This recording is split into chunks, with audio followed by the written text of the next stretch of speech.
On the morning shift. Anything could happen. Sudbury News Talk on the morning shift.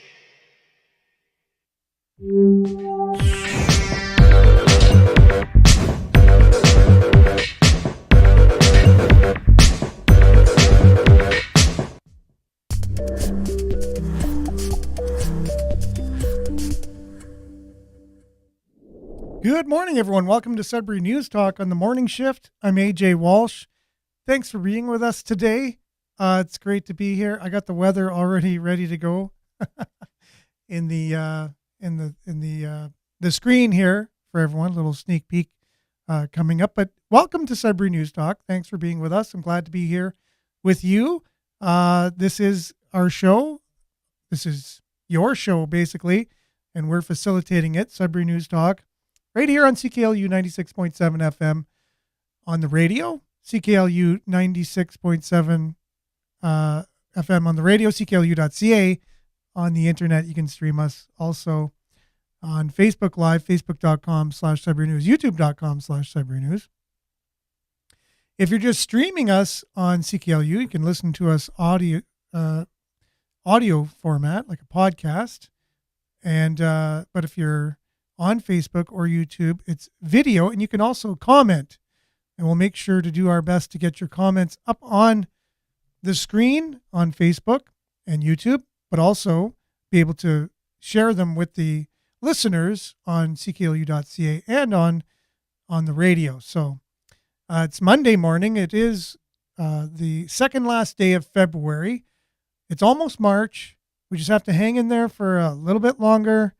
And we're there. Spring is less than a month away, so pretty exciting there. It should have been forecast to be a bit of a sunny day today. Where I am, it's already overcast.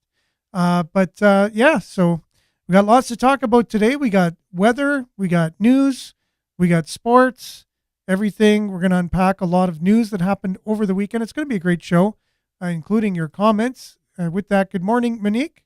Good morning, everyone. Good morning. Hope you're having a good day. And same with you, Judy. Good morning, Judy. Thanks for being with us. Hope all that are on board feel okay to comment as we're having these discussions in today about the different various topics we're talking about. It's going to be a great show. And make sure to like, share, subscribe, follow, and mainly comment, because, again, this is your show. So without further ado, let's get right into it today, starting with a little bit of weather. I already got ahead of myself. Let's get right into it. We'll be back right after this.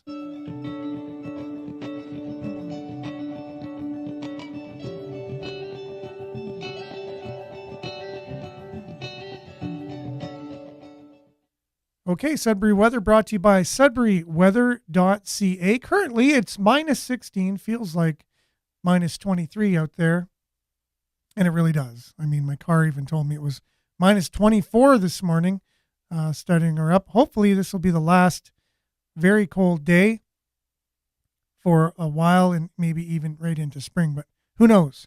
But today, we can expect it to be sunny, becoming a mix of sun and cloud near noon, or already starting. Wind will be 20 kilometers coming from the east. High of minus 6, wind chill minus 27 this morning, but minus 13 in the afternoon. Cloudy tonight, snow beginning near midnight, almost 5 to 10 centimeters again. We just can't seem to, it's been a mild winter, but man, just seems like we had quite a bit of snow as well, along with the mildness. The low of minus 7. Overnight or tonight, wind chill near minus 13. And then Tuesday, light snow beginning near noon, then cloudy with a 40% chance of flurries again, clearing late in the afternoon, about 2 centimeters predicted. So we can get anywhere between 5 and 12 centimeters between now and tomorrow. Wind becoming west, 20 kilometers, gusting to 40 in the early afternoon. High of 0, wind chill minus 10 in the morning. And your long-range forecast. And then into Wednesday, it'll be a 40% chance of flurries again. High of +2. And then Thursday, cloudy, -4. Friday, so far, they're looking at sunny with a high of -5. And then same thing on Saturday. So it looks like a nice beginning to the weekend.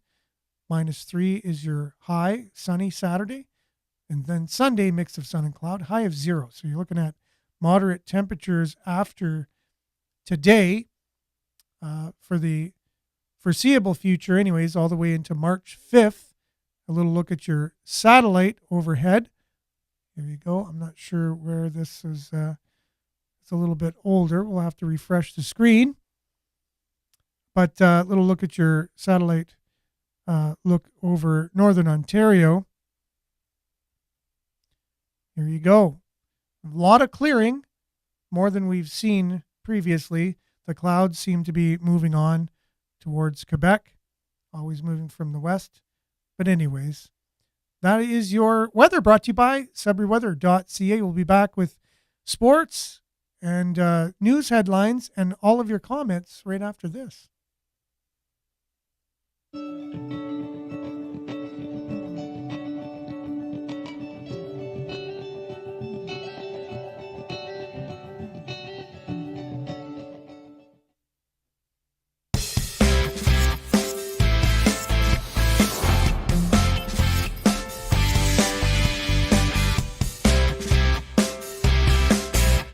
Sudbury Sports brought to you by SudburySports.com. That is Randy Pascal.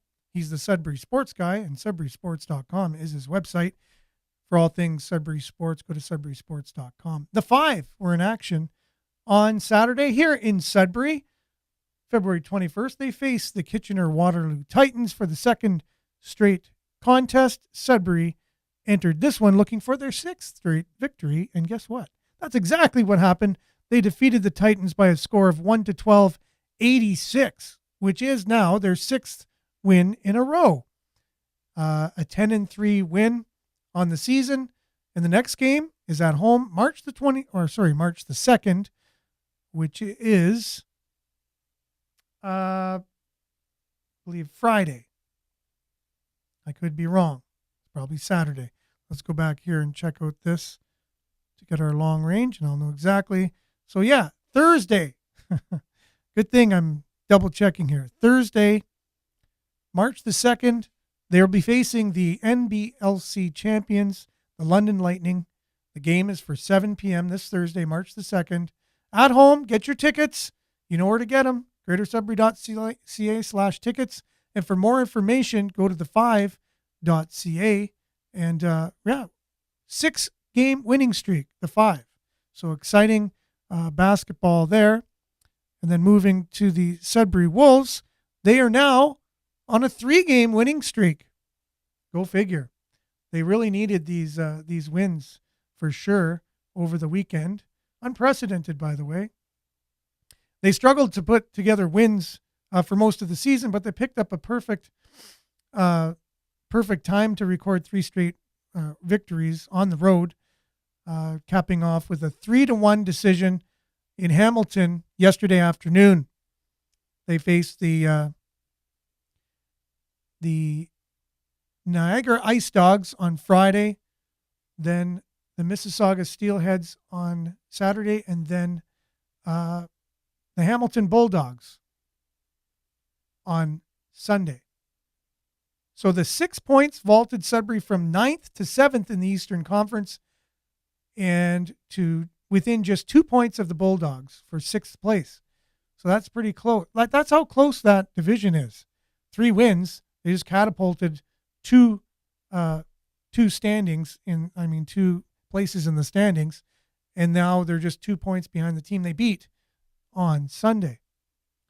So despite the dominant performance on Sunday, where the Wolves outshot the Bulldogs 25-15 and saw their opponents go 0-8 on the power play, assistant coach GM Ken McKenzie was quick to point out it was good news, bad news kind of effort. We've struggled with our 3rd game in 3 nights all year. It's not an easy task. And the way we've played on Sunday, I thought structurally we were outstanding. As much as you want to be super happy about the win, and 3 in 3 nights, which is hard to do back to back to back. We're probably more disappointed in the way our discipline was. There was no discipline in our game, and we kept taking penalties, and we know it'll cost us eventually. We've just got to be much better in that department for sure. So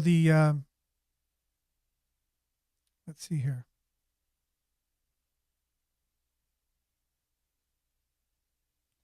Yeah, so you have the last 3 games. Friday night, the Wolves 5, the Ice Dogs 2.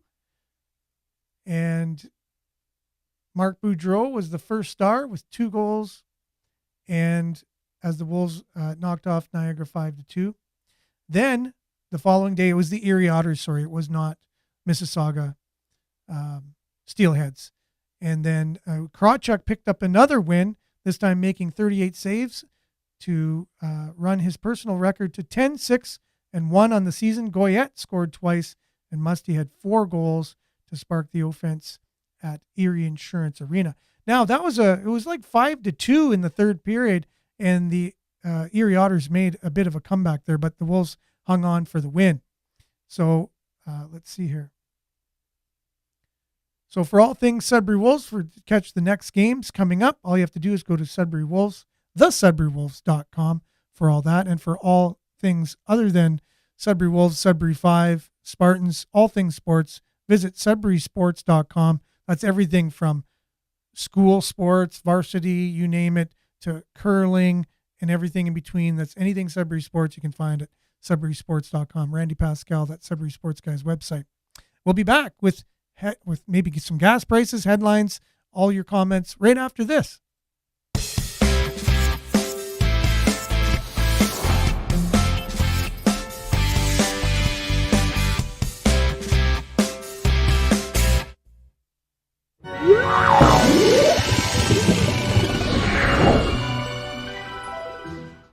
All right, Sudbury gas prices brought to you by gasbuddy.com or gasbuddy.com/Sudbury. That's where you can catch all the Sudbury gas prices. And I think they have an app too. You can just download it. Costco, surprise, surprise, at the top or the bottom, however you want to look at it. Bottom in terms of prices, top in terms of where people were going to want to go for gas because it's the cheapest. $139.9, so basically $140. But look at this. Chelmsford, basically less than 2 cents more. So not all that much of a difference. Chelmsford, the Sturgeon Falls of Sudbury for low gas prices. UPI Energy, $141.5. Then you got Mobile on LaSalle, the second one, other than Costco, $143.6. Pioneer on the run, Falconbridge Road, $143.9. The other Pioneer on the Kingsway, the same thing, also on LaSalle. Mobile on LaSalle is $143.9 as well. And then you go up as you just go on from there. So anyways, check out all the latest gas prices at gasbuddy.com/Sudbury. And the Sudbury gas prices were brought to you by Sudbury.com. GasBuddy.com. We'll be back with news headlines right after this.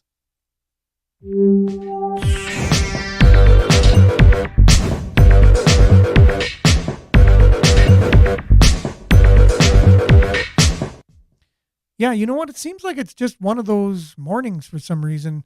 My tongue-tied a bit, Yeah, it just is what it is. It's Monday. It's just trying to get the shackles off my eyes and just wake up, I guess. But we got a good little bunch of people on already, so thanks for bearing with me. I really appreciate that. Good morning, Kevin. Love the program. Thank you very much. Appreciate you being on and hope you're having a good day. And good morning, David. Stay safe as usual. And Tracy, good morning. Nice smiley emoji. Same to you, Claire. Good morning, all capital letters. Well, that makes me feel a lot better anyways. So thanks for that. Perking me up. Something I was going to mention in the sports segment, but it's just as fine to mention it now. The Top Glove boxing in Sudbury has a 50-50 draw. As you know, they're not for profit as far as I know. And they help a lot of people in Sudbury, basically by getting involved physically and, getting in shape and learning how to box. It's a good way to get your frustrations out, things like that. So great way. And Gord Apolloni is salt of the earth guy, coach of the women's Olympic boxing team, coach to Sudbury boxers over the year, has an Olympic ring. He's been in Hollywood movies with Hollywood stars, as movies were made here in Sudbury. Anyways, Gord Apolloni, it's it's Top Glove Boxing, and you can go on their website. You just go on our Facebook page, and I've shared the 50-50 draw link. So you go there, support them. The draw is tomorrow. It looks like they're probably going to get a lot more people the last day or so. Don't wait to get in there. And again, remember, the less people that are involved in a 50-50 draw, the more chances you have to win, for one, and you're supporting a good cause for another. So that's Top Glove Boxing. You can just look at the link right here on our Facebook page. Good morning. A couple people with us. Jason, good morning. Thanks for being with us. Keeping up the good fight. Brian, good morning. Sudbury. Campers, yes. Soon to be campers, as the spring is upon us. March the 21st is right around the corner. Can't wait for that as we're scrolling up to a lot of our headlines. Lots of sports this weekend going on with the Five on Saturday and the Wolves Friday, Saturday, Sunday, just from two teams alone. Incredible. All wins, by the way. Isn't that incredible? 4 games, 2 teams, 4 wins. We need winning teams here in Sudbury just to get everybody on board and rally behind some things. So here, top headline for today. Well, there's probably more important things. However, we're just going to go down and look at the headlines. City's CFO position eligible for remote work on a part-time basis. Remember there was that big thing about Sudbury CFO and being from Alberta, and how could we have somebody in a top position like that living in Alberta, working for the city? So there's public outcry, and then so she was kind of let go and controversy there, and I guess she was going to sue, all this stuff. I wonder what's going on with that. I'd like to look into that, see more. But as things are changing or getting back to quote unquote normal, if there is such a thing, a lot of government at all the different levels are looking at having their employees coming back from working full-time at home to at least coming in the office some days of the week. So City of Greater Sudbury's work from home program allows employees to work from home, but requires those working remotely on a part-time basis to return to the office at least once per week. So yes, starting to get back to the office. And I've always been a fan from working from home, always been, before we even went through what we just went through. It, in a lot of ways, can increase productivity. I think work should always be measured from productivity and not from punching in your time. I know there's a lot of different people that think differently on that, but having a sales background, if I'm able to get my quota, why should you be following me around making sure I'm putting in the work when I'm getting what you've asked me to do? So it's always like there's a production versus time put in. We expect you to get these numbers. You get these numbers, you're fine. That's what we expect from you. But then they think, oh, you could have had more numbers if you worked harder, but it doesn't always work that way. You could work harder and faster if you think you can have a carrot on the end of the stick for some free time at the end. I'll work twice as hard if that means I can get half the day off. You know what I'm saying? So I think we need to be a little bit more based on performance rather than punching in and punching out. Sudbury letter, scrap junction project entirely. Haven't read this yet, but I can just imagine what it's about, right? We'll get back to that, go through the headlines. They recently, in case you haven't been following it, the Junction East project, they kiboshed the KED, the Kingsway Entertainment District, just recently, last year. Said, we're not going ahead because prices soared because of all prices going up, including labor and materials and you name it. So they scrapped that, but then they went ahead and green lighted another project that the price soared in that too, almost doubled, and that was the Junction East project, the library and art gallery, etc. For $100 million price tag. They just greenlit it and started the infrastructure right away, started digging in the ground and putting in what they're going to need for, gas and hydro and all that stuff.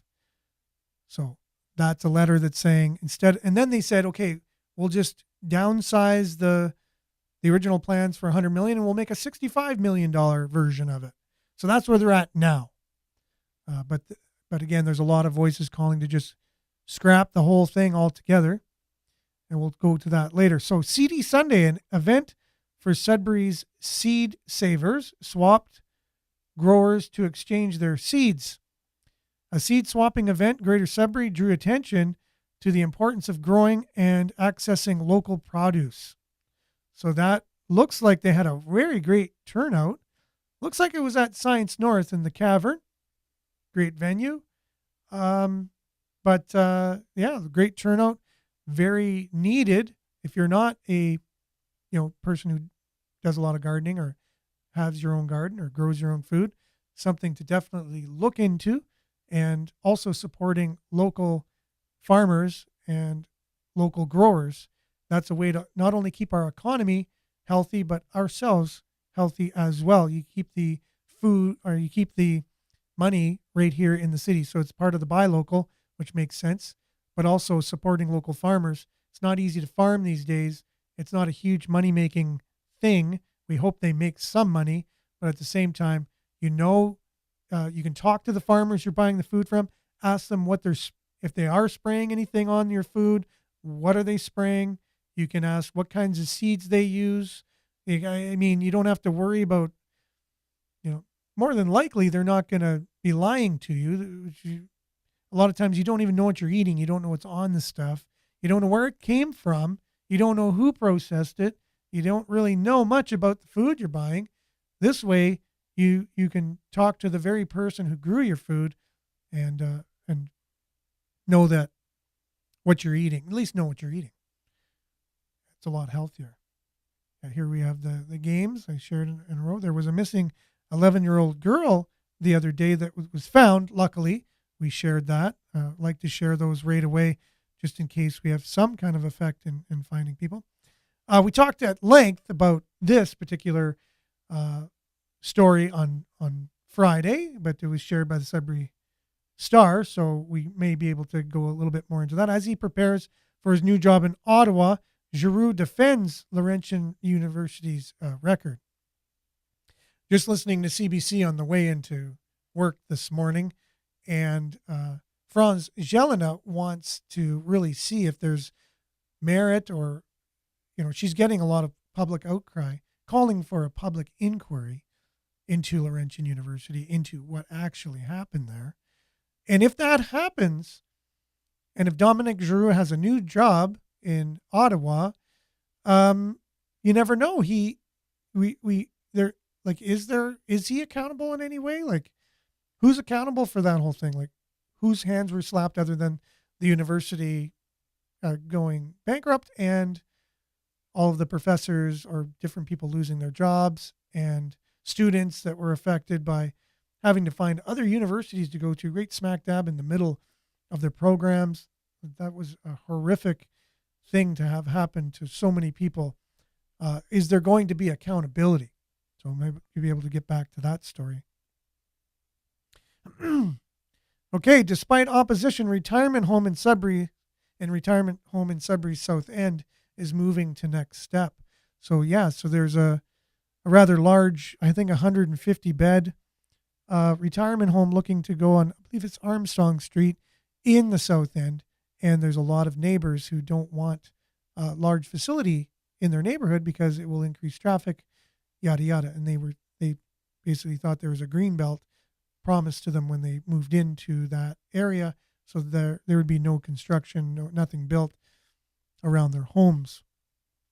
However, it's a hard argument to make when there's so much needed in terms of long-term health beds here in the province, especially here in the city. Sweeney murder trial continues, and they had more evidence revealed on Friday. I'm not sure why they're showing this particular. Oh, that must have been, a picture from some time ago. I don't even think that's the same plaza. But anyways, I digress. So family members of both the accused, Robert Stephen Wright, and the victim, Renee Sweeney, were in the courtroom as testimony continued. We'll look into that a little bit more. We want to unpack that a lot because we'll be talking about that. That's going on for the next few weeks. And a lot of people just want to say guilty, close the book. But unless you look at the evidence, you never want to convict somebody if they're not guilty. So I might just talk about this instead of even coming back to this one. Ontario man wins big lottery prize for the third time in 5 years. My mom, same thing. She loves the scratch tickets. And I've never seen them win at all. My whole life, my dad's been playing. Anyone around me that I know personally that play a lot have never won big, even once. So Claire says, nice win. I can't. So you're getting my drift here. So, there's people, they're mathematicians and stuff. There's a lot of possibilities. So what are the possibilities that anyone could win a lottery one time in their life? Like, what are the chances? One out of whatever. It would depend on how many people bought tickets, the population of an area, which lottery they're playing, let's say. Okay, so let's just, sure, that's arguable. Okay, what are the chances one person's going to win a major lottery? Because that's what this person has. He's won big prizes 3 times in the last 5 years. What are the chances you're going to win one big prize in a lottery type thing once in your whole life? Okay, so it's probably 1 in a million, 1 in 2 million.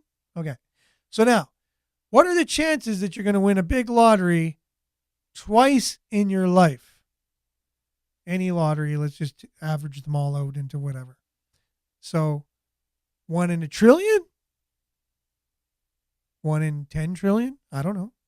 Okay, what are the chances you can win 3 times a big lottery in your life?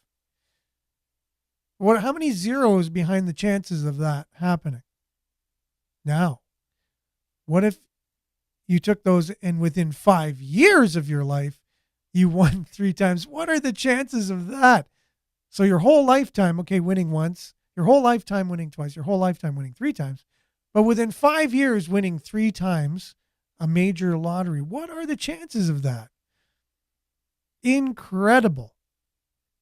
Like, to me, and there's many people who have, like, this isn't like an isolated thing.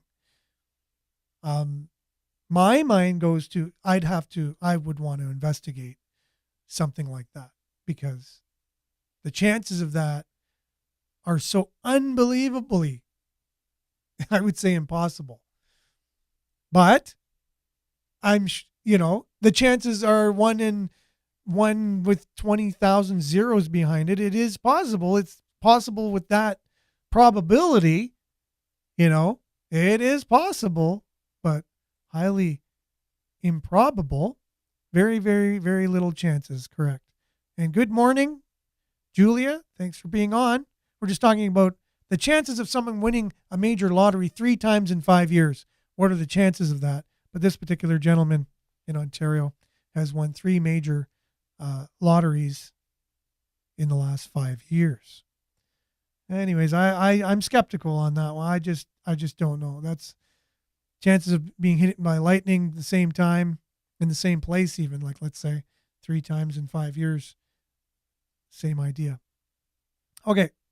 Sudbury man arrested in Barrie in murder case.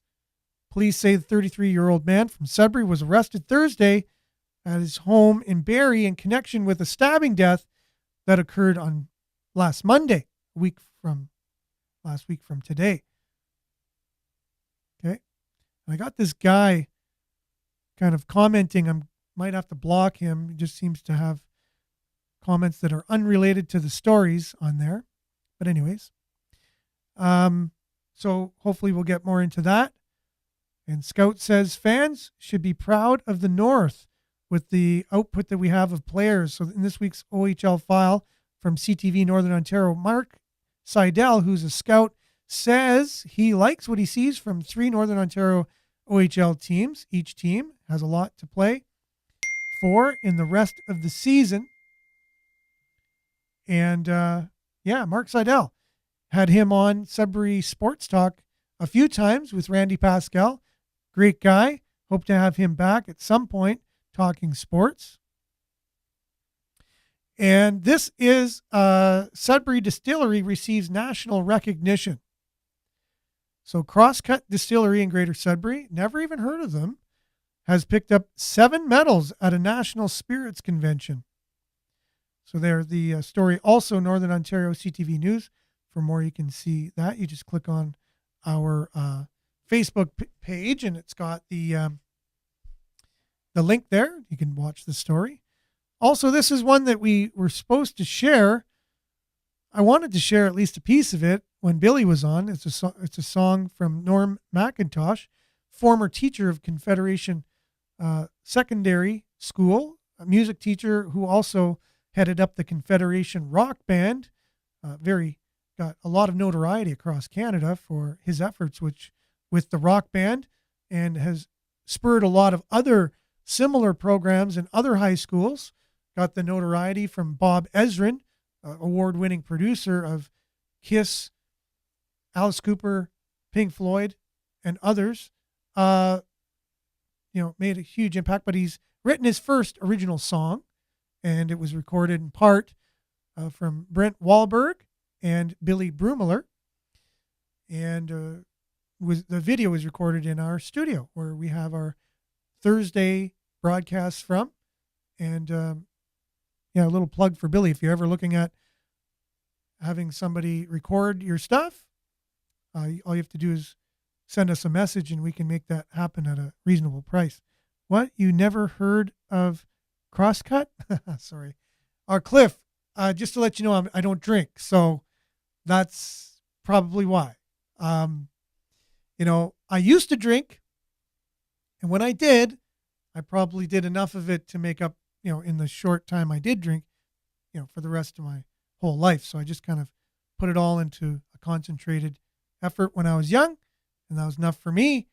And so back in the day, there was not much to choose from. I'll tell you that. You had a few things to choose from, and that was it. And now I kind of look back and say, wow, it would have been nice back when I actually drank to have all these options and, variety to choose from, including local brewers. That was never back in the day. You never had that. And so it's really neat to see that, at least in that regard. But, I don't drink anymore. So that's probably why I haven't heard of it. But yeah, you obviously have. So they definitely, they're probably very popular. And so I apologize for not having heard of them. So hopefully we'll get a chance to play a little bit of that song today if we have time. It's a great song. So we'll do it at one of these shows coming up in the next little bit. Share this story. Nova Scotia High School fires coach after he makes late team members run exercises.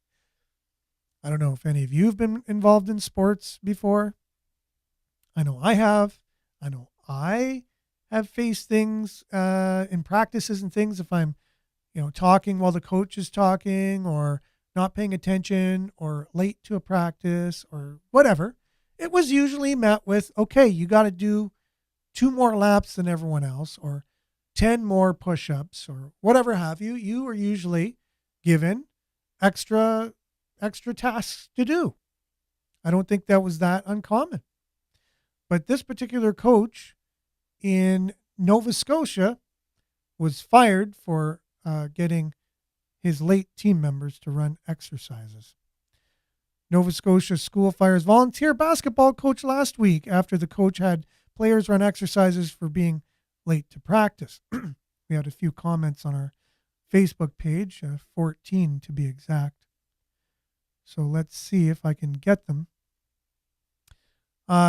Gordon says, sounds like a coach. Sounds like a good coach. Too bad they fired a good role model that so many young men need nowadays. Judy says, that's terrible. Kim, and now do we teach responsibility and accountability? I really believe he was trying to teach those things at the same time. Nothing wrong with that. Sad world, Anna. Roger, isn't that a coach's job? Donna says, wow, that's a woke world we live in. Donna says, pretty scary, isn't it? Agreed. Yep, making our kids into a bunch of whiny mush. Never heard that term before, but yeah, I think that kind of sums it up. Whiny mush. Tyler says, fired for doing his job. What a joke. I can't stand participation trophies. I can't stand participation trophies. I can say that. I can. That's Ryan. So Vin says, OMG, LOL. You can't volunteer here anymore. The society we're building. SMH. Okay, Brandon, as you wonder why these kids today are out of control between the parents and the school board, they allow kids to behave this way. And then Gladys, that's discussing. So not one comment there, anyways, just on the comments shared that say, yeah, kids shouldn't be made to do more exercises when they're late for practice or whatever. So seems like anyone who's been following on our Facebook, pretty much not for that type of discipline, for that type of behavior. So yeah, I'm not sure what just happened here. Oh, because I went to the comments. That's why.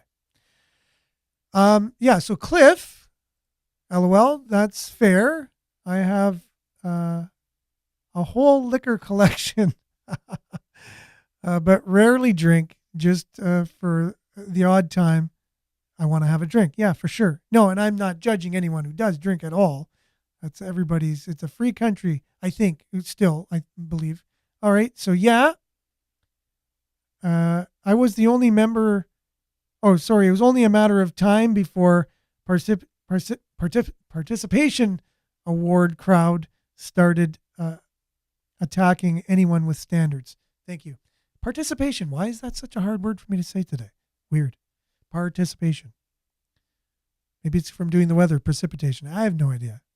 So yeah, that's that.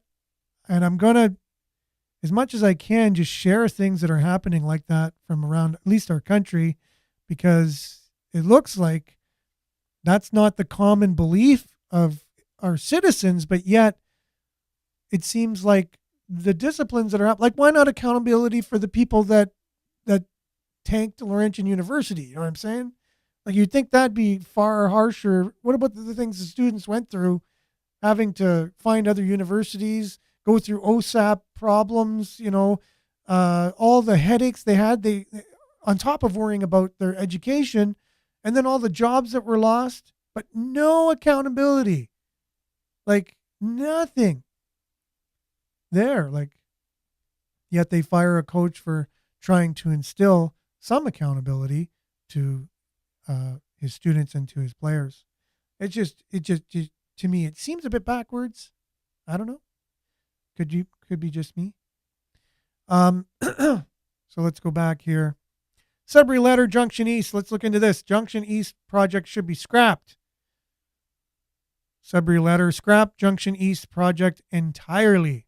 This is from Sudbury Star. You know how you can just write the Sudbury Star and they'll publish your things. I think that's a great feature they have. If you have something that's you really have to say, you just write a letter and they publish it. I think that's so cool. That's the way, it should be, to get what we're just talking about, how people really feel, so that people don't feel they're the only ones who feel that way when they read this. They're like, oh, I thought that was a terrible thing too, let's say. Not everyone thinks it's a terrible thing, Junction East, but anyone I've pretty much talked to, maybe out of 100, there's 2 people that think it's good.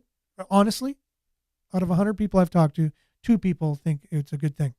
So Sudbury regarding Sudbury Mayor wins motion to whittle down the budget for Junction East in February 23rd. That's what he's writing in response to that story. Regarding the Multicultural Center and Library, we already have a multicultural center on Van Horn and 13 libraries within Greater Sudbury. Given the city's existing debt, it should be scrapped. When most people have access to computers, especially if they have kids in school, libraries are a thing of the past. You can download books without having to step foot outside your dwelling. With the multicultural center that Sudbury currently has on Van Horn, how many people need go there on a regular basis currently? Sudbury just got rid of our previous mayor, Brian Bigger, for not creating financially sustainable businesses due to red tape and costs, not to mention his huge increase in salary. And let's not forget the high costs of living and rising food prices. I believe Sudbury should be given at least 2 years to recoup from COVID-19, since it lasted 2 years and it caused a lot of financial trouble. That's from Stella Taylor, writing to the Sudbury Star letter. So I'd like to thank Stella for writing Sudbury Star and us being able to share this on our platform as well. Points of view, I think, again, from the people I've talked to and hear on a daily basis, seems like that consensus is pretty widespread. Again, the seed convention we had here in Sudbury. Support your local farmers, for sure. Support Top Glove Boxing. Dominic Giroux's got his new job. As he prepares for a new job in Ottawa, Giroux defends Laurentian University record. Giroux, who was born at the hospital, will start his tenure at Montfort, president and CEO, July 31st. That's the name of the hospital. Dominic Giroux, great smile. Great smile. Just showing a picture for those on radio. I know why I'm saying great smile. The incoming head of Ottawa's Montfort Hospital has been described as, quote unquote, the perfect leader for the province's flagship francophone academic health institution. Dominic Giroux, who is currently CEO of Health Sciences North in Sudbury and chair of the Ontario Hospital Association, among other credentials, was even born at the hospital that he will lead July the 31st. His appointment to replace the retiring president has been greeted with enthusiasm by people inside and outside the hospital, but Giroux also comes with baggage. Between 2009 and 2017, he was president and vice chancellor of Laurentian University.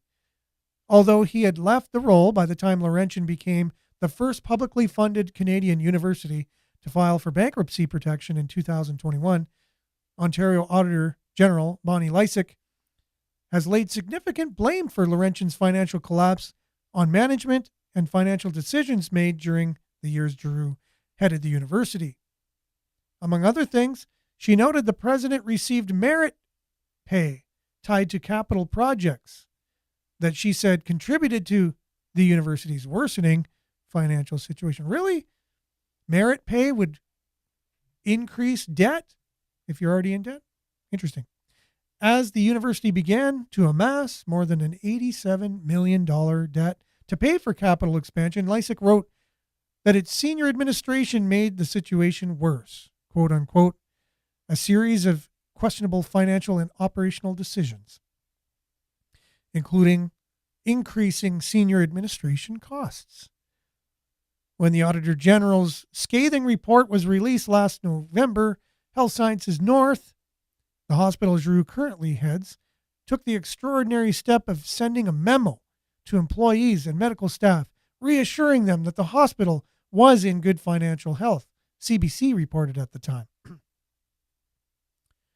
We want to take a moment to provide some reassurance to you, this is part of the memo, on our sound financial position and convey our extraordinary confidence in Dominic Giroux as our president and CEO. The memo and employees the memo to the employees' medical staff said. The hospital, which had the largest deficit among Ontario academic hospitals when Giroux joined, has had annual surpluses over the past 4 fiscal years, which is a good thing. I would also say that they have the 50-50 draw that is coming just from people wanting to play the lottery, millions of dollars,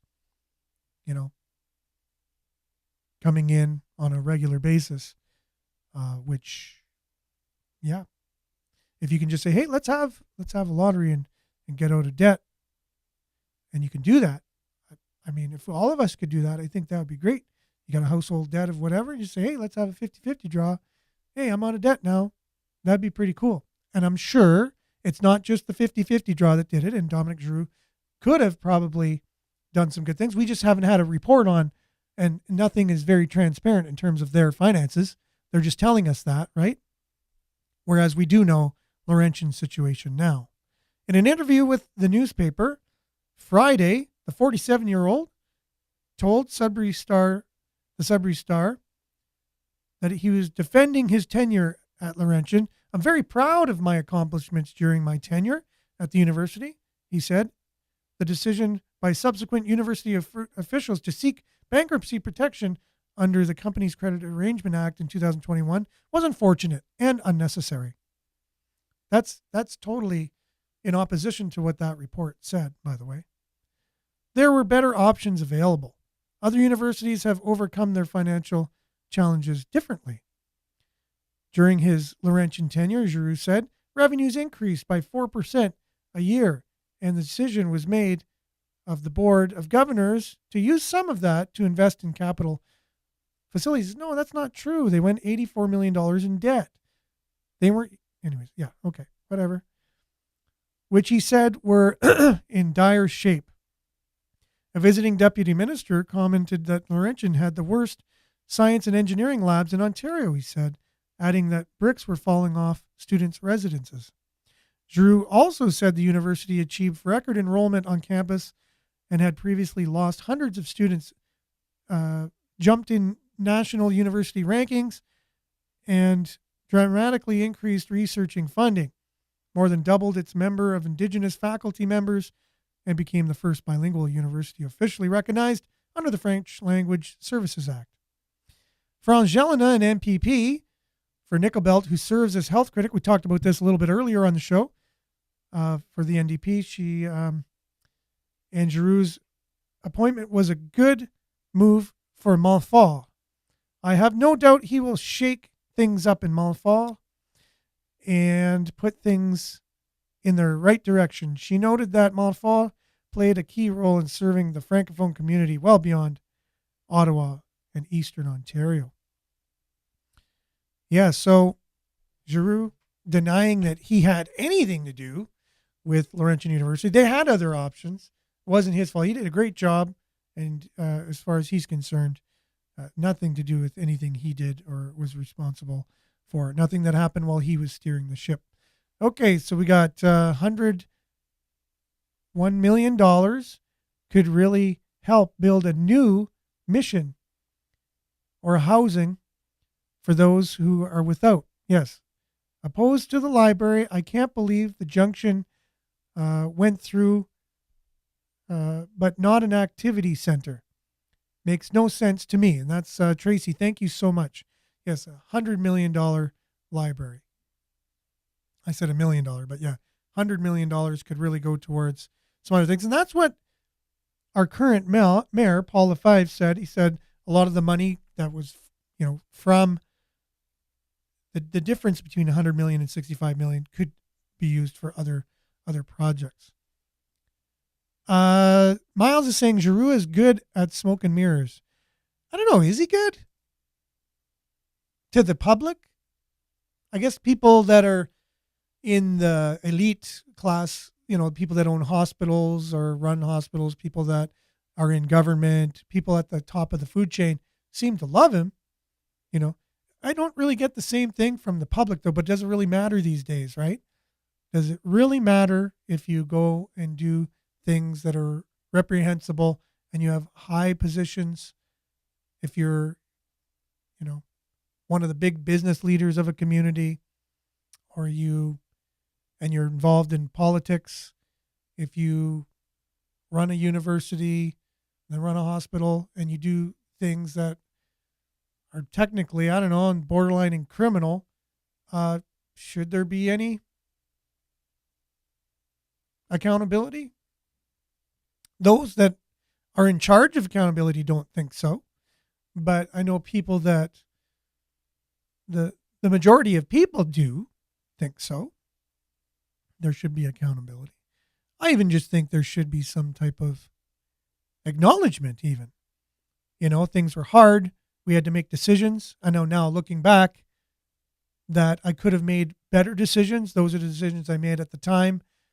And I'm not perfect. Neither is any, like something like that. I don't know. There's a little bit of accountability in just taking some accountability. But maybe he honestly doesn't believe. Maybe he really believes that he has never done anything wrong. I don't know. That's hard to imagine. But he did make money off those capital projects too, right? Personally. So he got kickbacks, call them. I don't know. There's a word for it that they use. But he got a stipend. He got something for every capital project that he brought to Laurentian. He got a portion of money for those capital projects on top of his salary. So let's call it a capital project bonus, whatever. So, when you commit a crime and you're trying to charge someone on it, you need a motive. So there's motive if you did something wrong, because people just don't usually go around doing wrong things. There's usually a reason why they do it. And money is often the number one reason why someone will entertain doing something wrong. You name it. Everyone's got a price, right? So if someone's going to give me a cut of a capital expenditure, even though I know that's going to put the university in even more further debt and put them in a vulnerable place, but I'm getting a cut from that, you can tell my decision is now compromised. I'm not making the decision on behalf of the organization I represent. I could tend to be making the decision on behalf of my pocketbook, or my wallet, my bank account, you name it, correct? So we say, the NDP seemed to like him. Well, Frangelina is NDP. So that's what I don't understand. She seems to be saying she's looking into a public inquiry because that's what her constituents are telling her. So she seems to be kind of tough on, we're going to get to the bottom of this. But yet she's praising Dominic Giroux that he's going to be the greatest thing since sliced bread for this new hospital. I guess that's politics. Erica, people still love Trudeau. They do. He has a lot of lovers for sure. I'm not shocked by who ignores what these days exactly. Yeah, people do ignore things. We all have bias. There's no doubt about it. I have bias as well. I wouldn't be human if I didn't. I would hope that I can look at things in a factual way and try and look at both sides of a situation. But not a lot of people can or do. Yeah, ethically, he did add to the debt leading to their insolvency. Exactly. It's a fact, right? They hired a bunch of administration too, capital projects, you name it. Why doesn't he just pay back? Why wouldn't he just pay back what he got then from the capital projects in a gesture of, oh my goodness, I feel some responsibility for this. I did make a cut off of each of these projects that went ahead. And so out of a gesture of showing somewhat of remorse or whatever, or even just responsibility, here's the money that I made off. I'm sure he can afford it, obviously. Here's the money I made off of these projects, just to show you it wasn't for me. I wasn't doing it for me. But no, nothing. I didn't do anything wrong. I did a great job. I did great. Maybe he was part of those classes where they got the participation awards. He did great no matter what. He never did anything wrong. He got a ribbon every time he stepped onto the court or the ice or the whatever. People need to wake up. Nothing will get better with Trudeau. Okay, yeah, so we're kind of now going into national politics again. No accountability I see there either. There's all kinds of things going on around our national leadership that are not being investigated properly, obviously. Okay, there's only laws for you and me. This is from Lee. Everyone else is above the law. Kickbacks, vaccines, everything is about money, and everyone above us gets a cut of it. You are so right. I've been researching that with the vaccines and things like that just recently. That there's a lot of people in power that invest. Let's just say they invest, and I know it's not even as legal as that, but let's just say they've invested into these companies and they are making record amounts of money off of them. The people making the decisions to mandate you and I to get these things are profiting off of them, and that is unethical. It's just not right. So if we need the proof on that, I'm saying that I do know that's a fact, and it's illegal. And Martha Stewart was put in jail for doing something similar, right? Like insider trading. Politicians do it all the time, and all you have to do is ask yourself is, let's just look at politicians and their wealth that they have. They're just a politician, but yet they're very wealthy. They don't make a huge salary a lot of times. When I say huge, they make a couple $100,000 a year, but they're not super wealthy. That doesn't make you super wealthy, but they have tons of wealth. A lot of them are billionaires, multimillionaires, billionaires. And you ask yourself, well, where did you get this money if you're only on a politician's salary?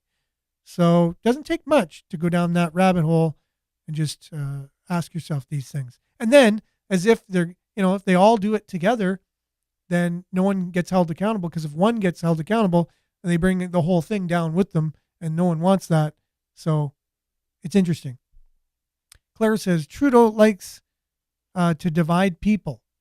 Oh, that's what I've seen for sure. Yeah, he calls out certain parts of the population, calls them names, and says that certain people think wrongly and things like that in our country. And he definitely divides the country, and with his policies too, not only just with his verbiage. And you know what? We are out of time already. We're going to come back with more of the Renee Sweeney case tomorrow on the show. And we had a few things that we didn't get a chance to get to today, but thanks for being on, everyone. Much appreciated. And let's continue to have this conversation. Tomorrow I'll be back, same time, same place, same station, CKLU 96.7 FM. Stay tuned now for Earshot Daily if you're listening on the radio. And if you're online, we'll see you again, same time, same place tomorrow. Have a great, safe Monday, everyone. Ciao.